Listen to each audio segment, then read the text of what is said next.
Radha is not a thief.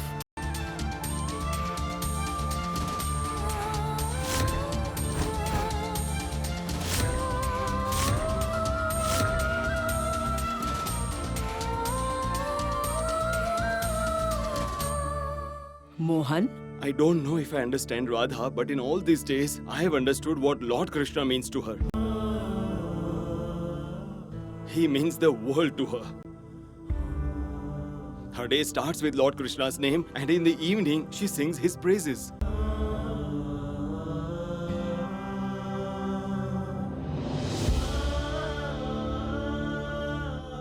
She talks to him as if he is her relative. She is crazy about Lord Krishna. So one thing is certain, that she won't live without Lord Krishna.